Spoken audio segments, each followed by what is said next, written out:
Welcome to the Direct Farm Podcast, the weekly listen for farm selling direct.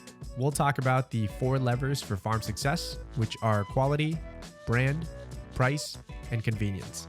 We'll hear from outside industry experts and producers like you to delight your customers, save time, and to increase your direct farm sales and business. We're glad you're here. Welcome to the Direct Farm Podcast. I'm Rory, your host. We've got a great conversation for you today with one of our newest farm advisors, Bree Cassidy of Terra Firma Farm. Welcome, Bree. It's great to have you here. Before we get started, could you maybe tell us a little bit about yourself and some of your background? Sure. Thanks for having me. So I'm a first-generation farmer. I'm blessed to farm here in North Stonington with my 2 kids. We have a mixture of chickens and pigs and goats and sheep and cows, but our main focus is dairy. I didn't grow up on a farm, and I think as a kid, farming was more of a life with animals was the dream. So I went to the University of Vermont and got my degree in animal science. Awesome. Obviously, there you have really deep roots in animals and in the land. Could you maybe give everyone a little context to the story of Terra Firma Farm and how it was founded, how that business has kind of evolved to the point where it's at today? So we started out as a nonprofit community farm in 2004. I was 25 years old, had $500 from my dad, and that was it. So we've always relied a lot on our community. So we opened up the farm with the mission of reconnecting youth to agriculture. So the way that I saw being able to do that was have a working farm stand where people could come and reconnect with how food was grown. So see the chickens laying their eggs and see the pigs being raised and see the cows being milked and be a part of it. So we did after school programs and field trips and summer camps and,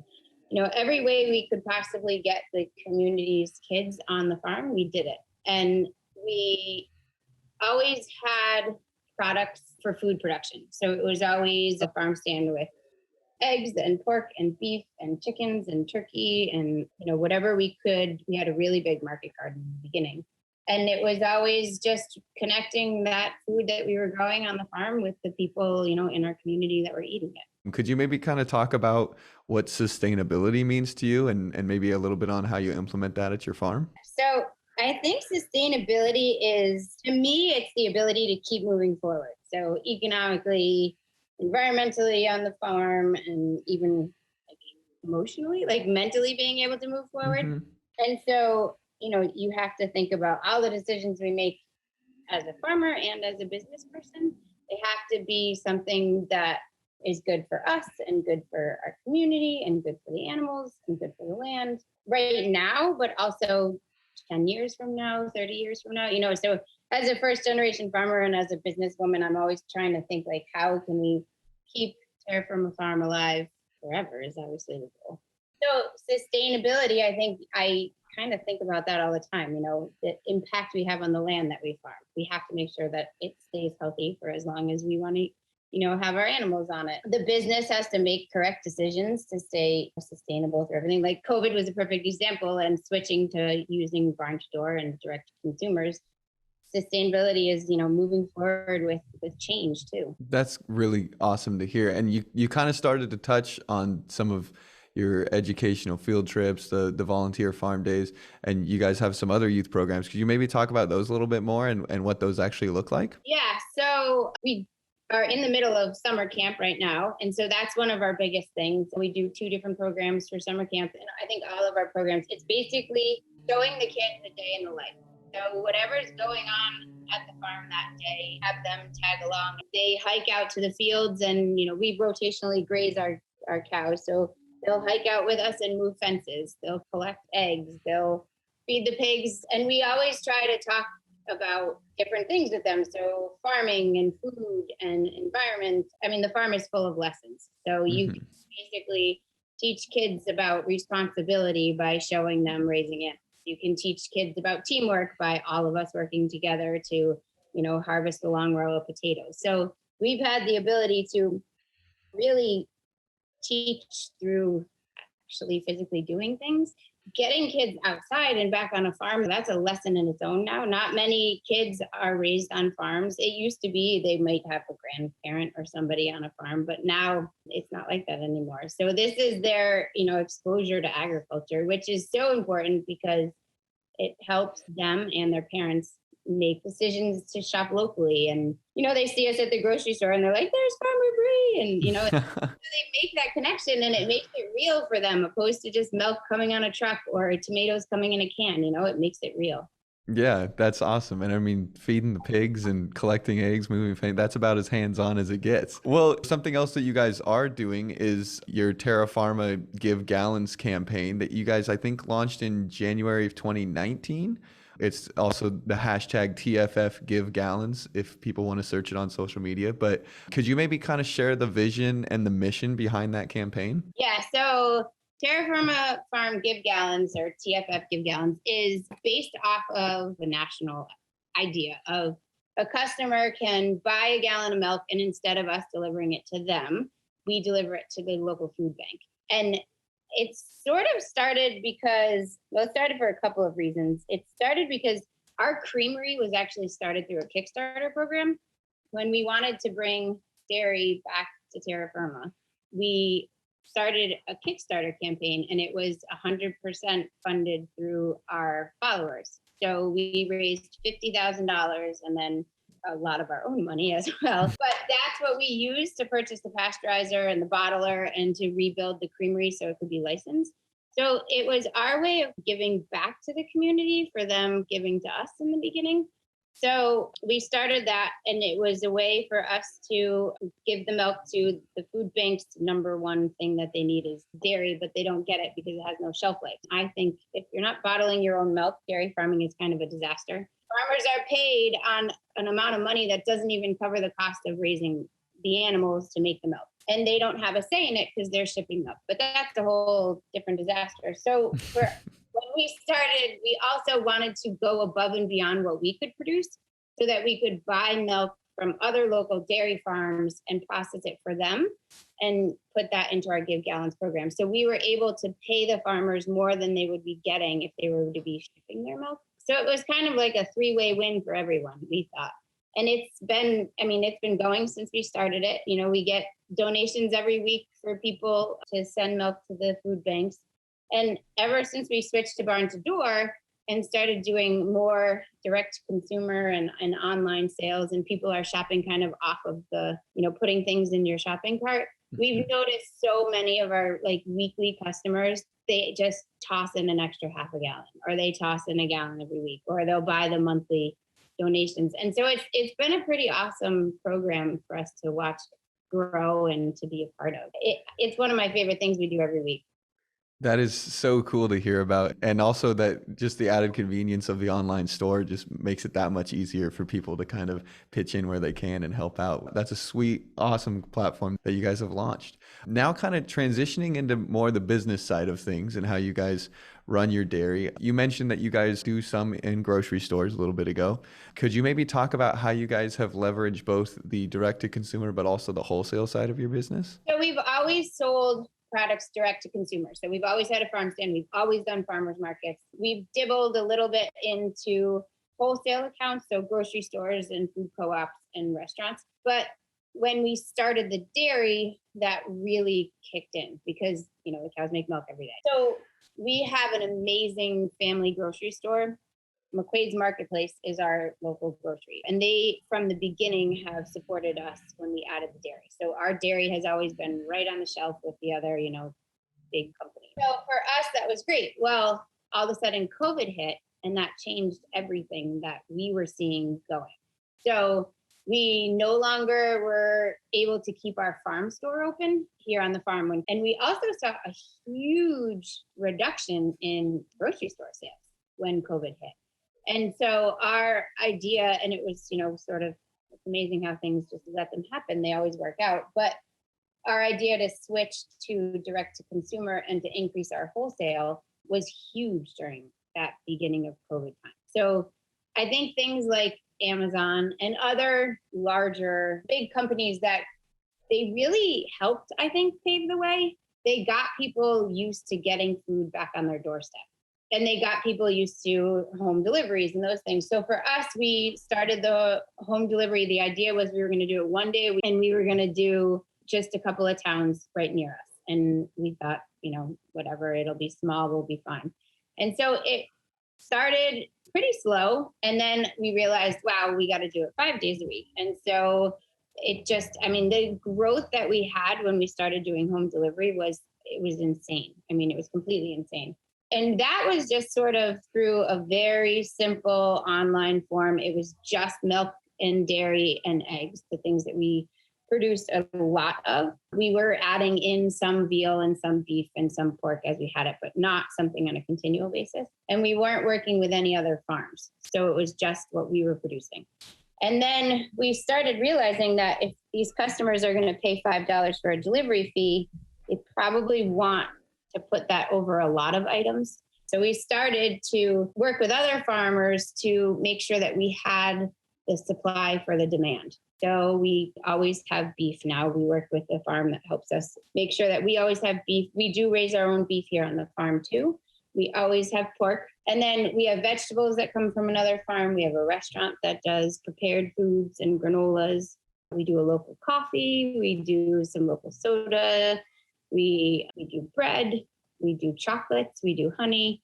So we've just added in a lot of products to the online format so that we feel that our customers can spread that delivery fee over, everything that they want. And they can fill their cart with almost everything they need for the week now. That's really cool to hear. There's kind of two things I want to touch on there. Maybe the first of which you talked about how you've been able to leverage product diversification to grow your farm business and get more people to come and buy from you. So dairy was the only thing that we were selling online for pre-order pickup and for the small amount of home delivery that we were doing. I think the reason why we added in other products to basically increase the revenue that our home delivery was doing was on the fact of spreading out that delivery charge and also making it convenient. So if somebody's going to just buy milk from us once a week, that's going to get old because you're still going to have to go other places. You're still going to, if you're a farmer's market shopper, you're still going to have to go to the farmer's market. You're still going to have to go to the grocery store. So we developed it and grew all of the products that we had on our list so that we would become kind of the default shopping method for our customers. And so therefore, the more products that you can offer, and as long as you keep your quality up, I think people will tend to do, one-stop shopping. If they can get all their meat for the week and their bread and their vegetables and all the dairy that they need and the eggs that they need and throw in some chocolate chip cookies, then they have everything they need for the week. And we saw the more that we added, the more orders we were getting and the bigger the orders were. And so it was great to have that be so easy for us. Barn to Door took care of adding in all the items. We just had to get them all lined up and figure out what people wanted. It took a little while, sometimes we have things where you think that, oh, we're going to sell a ton of these, people definitely want it. And then you only sell a couple. And then, you have other things that customers ask for and those take off. So it's really paying attention to what your customers are asking for and just making sure that you can find it locally and have a good quality product and have the other farms have the same parallel methods that we do. We want to make sure that they're raised humanely and they're outside and they're grass fed and the feed that they're, fed is of good quality and that they're processed in a humane method and raised kindly. So you have to kind of make sure that the other businesses that we're working with stay in line with who we are, just because you have to stay true to the name. Yeah, I know that something that a lot of farms are trying to do is very similar to what you guys are doing in terms of adding more products from other farms that are around you to your store. Could you maybe talk about how you've kind of gone about establishing those partnerships with other farms and kind of turned that into something that actually is on your store? Yes, I've been lucky to be around in the community for so long. You meet other farmers at farmers markets, and most of my friends are food producers or farmers just by default. So, but we actually have some businesses that we work with that, we sought out, and I would have never known them before I realized we needed to add lamb to the market. So it's great there's a lot of small farms around, and, just by trial and error. So finding out what they have and how they raise their animals or what they use for ingredients. That's basically how we've picked all of our partners. Most of them I've worked with for years. The person that we use for honey, we've been doing business together since I opened in the beginning. Our vegetables that we get from Huntsbrook Farm, I've known them for years. So that's been great. And then adding in some new businesses that we work with. I think for the business side of it, for them, most of them are just selling one product. Most of the farms that we've partnered with, or even the food producers that we've partnered with, they sell one product. So it's pretty hard for them to get that out in the same means that we do. And that goes back to the convenience. So if we are able to co-op in all of these other farms and offer our customers all these different products from the different local farms, then it feels like they're shopping at a farmer's market in one stop. And it's great for these other smaller farms who don't have the time to do marketing, and they don't have the time to, make an online store, and they definitely don't have the ability to do delivery. So it's been good, I think, for both sides of it to work together and offer more. Yeah, that's super awesome. And a really good point there too, and that sometimes the farm does just have one product. And so it makes more sense to kind of team up with you. And obviously you have a great market that you're already serving. And so they can kind of tap into that as well. That's a great opportunity for them. So you kind of started to touch on a little bit ago about your decision to start doing delivery. Could you maybe talk about how you decided to kind of take that step and start offering home delivery for customers, and how that kind of empowered you to meet the buyer expectations? So delivery was always something that in the back of my mind, I knew was a great idea. It's one of those things that customers always asked for. And it was just, I don't have the time, I don't have the means, I don't have the methods. Mm-hmm. And then slowly but surely, when we started trying to figure out how do we add this in, because it seems like that's how things are moving. The trends are moving that way. I think farmers markets were very busy 3 years ago, but now they're definitely not like they used to be. So I think delivery was really, the idea was, how can we make it easier for our customers to get our milk? And so home delivery was, for us, it was the way that we could make it easier for our customers to get our milk, but also from a business side, it was also more convenient for us. So opposed to having a farm store that was open all day long that maybe had 5 customers, we were able to set aside delivery times. So people can order all night long. I don't need to stop my day to take an order. They come online, we wake up in the morning and we print out the daily orders. So for us, it was also really a good time management decision, because now all of the orders are basically, they're handled on their own, and then we deliver them at a set time, opposed to stopping and going to take care of a farm stand. So Terra Firma Farm has been one of the early adopters of Barn to Door's new routing integration with Routific. Could you maybe talk about how route optimization software has helped you save time and money while offering that delivery service? So we have used a couple of the different routing softwares. And for me personally, that's the most time-consuming side of it all since we switched over to delivery. You want to make sure that the route that your drivers are doing, it's got to make sense. So we also live in a touristy area. So we have Mystic, Connecticut, which this time of year, it's got to flow. So you want to deliver as many stops as we possibly can in the shortest period of time, while still being safe and kind to our customers and all of that stuff. And it's time consuming, and it always has been time consuming. And there was a lot of mistakes. We have a drawbridge in Mystic, and sometimes the software would send our drivers over the drawbridge 2 times. So that's 45 minutes that they're just like going back and forth. So it's crazy. So when we watched the testimonials on Routific, and the integration was huge. So it's literally one button now. So I click the button, the same screen that I'm clicking our packing list from every morning. You click one button and it sends all of our orders right over to the Routific software. And then I go over there and I pick the driver and I pick the number, and then it sends it to the driver. And then the app is amazing too. So the driver now on their phones can see and make sure they have all the right items. They can communicate directly with me saying, oh, I already delivered this one. And they can also communicate directly with the customer saying, hey, we just dropped your milk, it's in the back door. Or we didn't have one pound of ground beef. So we gave you 2 this week. So it's great because they have the ability to do that directly with the customer. Obviously, they can text a customer, and obviously I can put all the addresses in Google Maps,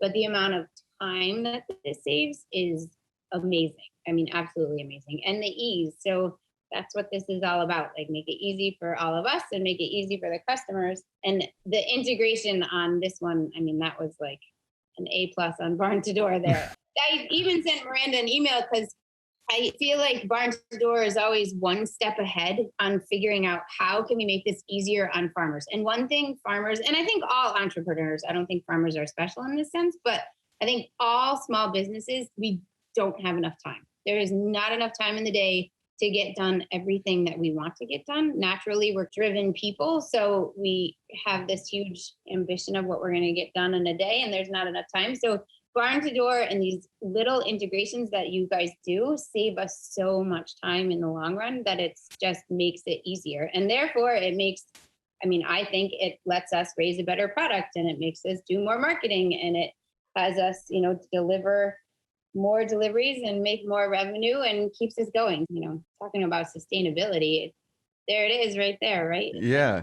Well, and I think that's always the hope, We want to try and make it as easy as possible on the business side of things so that you can focus on not only the most important part, raising the animals, raising the products, but I mean, nobody wants to sit on their phone at night figuring out the route they're going to take the next day for all their deliveries. So that's really awesome to hear that it's been good for you. Do you know or have any idea of how much time this has been saving your drivers since using the Routific integration? So it saves me about an hour every morning, which doesn't sound like a lot of time, but that's a lot of time. And it's been saving the drivers at least that as they go out during the day. And that's huge. So all of a sudden, this, tiny little one button click is saving us 2 hours in a day. That's huge. And you're delivering every day, correct? We do. Yeah. A lot of the days we have more than one driver out. So not only are we delivering 5 days a week, sometimes 6, we have several drivers out every day. So it gives us the ability to make different routes for each driver. Awesome. And you've been doing it for a few weeks now that you've had this integration going. How has the experience been for customers? What's the feedback been? They really like the communication for them is better. So we don't always have the same driver for every route. So I'm sure if I get a random phone number on my phone, I'm like, who is this? So at least they're feeling like the communication, I think it's a little bit more professional. It's not just randomly coming from someone's, text messaging. So they really like that. And I think one of the most important things I've learned over doing the deliveries is the communication with the customer is probably the easiest way to keep them happy. I mean, they expect and they know they're going to get a good product, but that's the only customer service you have anymore, is that tiny bit of communication with your customer when their order comes, because we're not meeting face to face anymore. They're not talking to me when they order. They're not physically taking the bag from my hand. People still need to have that connection. So making that connection, like, hey, your milk is on your door. Hey, it's in the cooler. Oh, you didn't leave anything out. Don't forget to grab your bag. These like little moments of communication, or even just like, hey, your delivery's been made. Have a great weekend. That's the ease that the Routific software is made to communicate with the customer. That's been good, because if it's super quick and easy, it's more likely to get done. Maybe for farmers who are thinking about starting to do delivery, what's something you wish you would have known before you started your delivery program that might be good for them to be aware of? I wish I knew how awesome it was going to be. If I knew 2 years ago that our demand was going to grow this fast, then I would have had a heck of a lot more cows in the milking parlor. And so to be prepared, but that's a good thing. So we've also been able to help, other farmers and grow because of this amazing demand that we've had. And we have people who ask us about, how has it been since you started using Barn to Door? Or how has it been since you started home delivery? And I have 99 positive things to say and, 1 negative thing to say. I feel like there's huge things like our revenue's gone up and we have way more customers and we're moving more products and people are drinking more local milk and eating more local meat. So there's all those awesome things, but there's also, I'm a single mom and I eat dinner with my kids more now. And like, we definitely have changed our business in a way because it's made way more streamlined for us. And all of a sudden we went from, just this tiny little business to I feel like I have this huge Barn to Door team. I have like the marketing people and the onboarding people and all of these people at Barn to Door who help us every step of the way. And even the integrations that we have, adding in the tax software and connecting our QuickBooks and making the routing things go faster. I mean, all of these things help the business run smoother, which gives me more time to do the things that are important to me. So I always tell these farmers who ask me, do you like adding in these? And it's like a no-brainer yes. I'm like, just do it. Just do it. What can happen? You do it and you realize that home delivery is not for you, or that, online sales is not for you, then go back. But if you don't try, you won't know how good it is. And the other thing, I think the trend right now is really online. I mean, for everything, people are just changing how things go. I mean, things change over time. Look at how many taxis there were on the road at one point, and now it's Uber drivers. So, stay with the things that change. And I think for farming, online sales is how things are changing. And it's a convenience thing. And it's also, I think, diversity thing. So they can, pick and choose more products in one stop. And I just think it's how things are going, and farmers definitely should jump onto it. Yeah, awesome. That's really good advice too. And then finally, maybe just last question around delivery. Are there any extra things that you guys are doing to make delivery either more convenient or just more enjoyable for your customers that are choosing to order that way? So I'm constantly trying to think of new and fun ideas that are different products or different things that we can help our customers enjoy the process more, because it's not the same as coming to the farm. I will definitely admit that. So getting online and picking and choosing your products is not like it used to be, when you would drive in and smell the cows and see the pigs and shop in a farm stand. So that's been removed. So like you just said, I think you have to make sure that it's enjoyable for the customers. So we throw in, little chocolate bars here and there, or stickers or keychains, or, however we can make it fun for the customers. I like to write personal notes to our new customers, thanking them for being new customers. We do giveaways through social media and through our email list. So one of the great things with Barn to Door is the integration with MailChimp. I was not good at emails before. So we had a lot of email addresses, but it was a heck of a lot easier for me to take a cute picture and throw it on Instagram than it was for me to sit down and write an email. So the integration with Barn to Door and the templates that they made and how easy they made it to basically keep in contact with our customers, I think that's been also a great way to connect with them. So weekly emails or monthly newsletters, and just talking about new products that we have through email or specials that we're having, that's been a good way to keep in contact too. I think that's a great way, small little things that you can do that go so far with customers, especially if they're just starting to buy from you. That's just something you'll never get at a grocery store. Yeah, and refunds are the other things, and admitting you're wrong. So we grew really fast and we made a lot of mistakes, just how it happened. So we accidentally gave someone chocolate milk instead of coffee, or we accidentally, forgot somebody's eggs. Like, we definitely made those mistakes. So I try to, we give out a lot of free eggs to make up for the mistake, because everybody likes eggs. And also just admitting, like, oh my God, I'm so sorry. I said that so many times in an email, when a customer sent me an email and was like, this wasn't the right order, or we forgot orders. We missed orders in the beginning before we started using the software. And so you just have to be willing to say sorry and make the customer happy. And I think when you have, a farm store full of great products, a simple half a gallon of chocolate milk or an extra dozen eggs, that's what they want. They want to be like, wow, like, we realized that she messed up last week. She's saying sorry, and like, we have breakfast tomorrow. And then it just smooths it along. And it also makes me feel better, because there were mistakes and there were forgotten items and messed up items. Yeah, chocolate milk, that's a sure way to kind of cover up any animosity right there. That is awesome.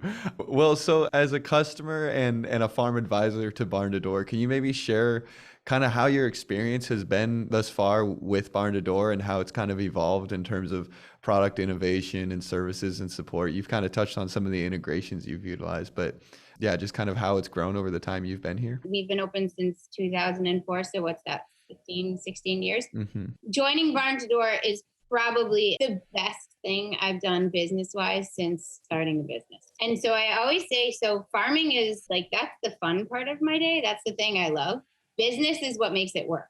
So like, that's what makes it a job. The business side of everything, that's not my favorite part.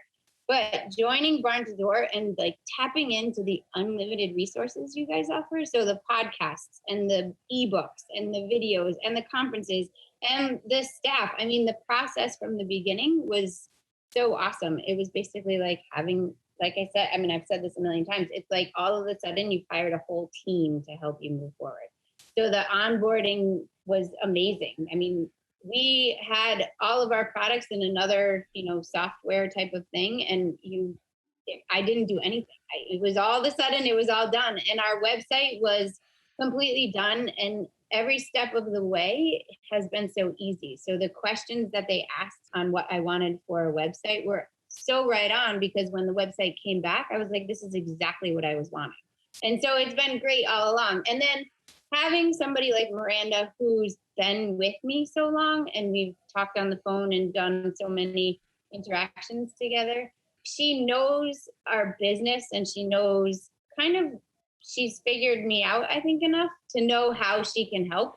And that's been awesome. So if I have a question, I can text her and she answers me. If I have a question on software, I text or email the website people and they fix it. I mean, it's been so amazing to have Barn to Door. And I think not only that customer service side, but the other side, the things I've learned from talking to other farmers. When I did the academy, that was great. We bounced back ideas and I talked about mistakes I had made or things that were successful for us, and other farmers did the same. And it was so awesome because they might have been in California and I'm in Connecticut, but we're both doing the same thing. So you can bounce ideas back and learn from each other. I mean, the things that Barn to Door has done for our business it's been amazing.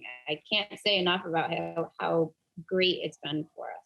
That's great, and honestly just really humbling to hear, because I think that's what everybody here wants to be the result. As the last question here, what would be your final piece of advice for farmers who are considering a direct to market business? So I would definitely suggest to just jump in and give it a try, but make that jump an educated jump. So figure you're gonna sell more than you think you are, because convenience is huge. Make sure you stay true to who you are. So over the years, we have a logo and we have a brand and we have a name, and my name and my face is associated with everything that goes out for Terra Firma Farm.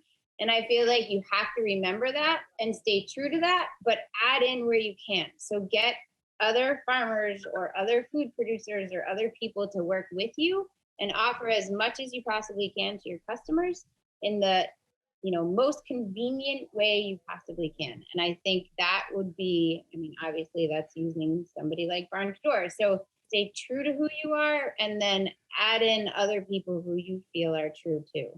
And get, local food out to whoever you possibly can. I don't think, no matter how hard we tried, I don't think local farmers should never feel like you're in competition with somebody else, because there's so many people to feed and we could never feed all of them. So if I'm making it easier for customers to buy direct and expect home delivery, then I'm only helping out the next farmer who wants to do the same. And so if we can get people to have the mindset that, farms are up to date with technology and we have websites and you can order online and we're going to deliver it and it's going to be, in good quality on your doorstep, I think that's a way that we can all work together. Awesome. That's really great to hear. Really good advice for someone looking to start a direct to market business. I want to extend my thanks to Bree for joining us on this week's podcast episode. Here at Barn to Door, we are humbled to support thousands of farms across the country, including farmers like Bree who implement sustainable agriculture practices and support their local community. For more information on Terra Firma Farm, visit terrafirmafarm.org. To learn more about Barn to Door, including access to numerous free resources and best practices for your farm, go to barntodoor.com/resources. Thank you for tuning in. We'll see you next week.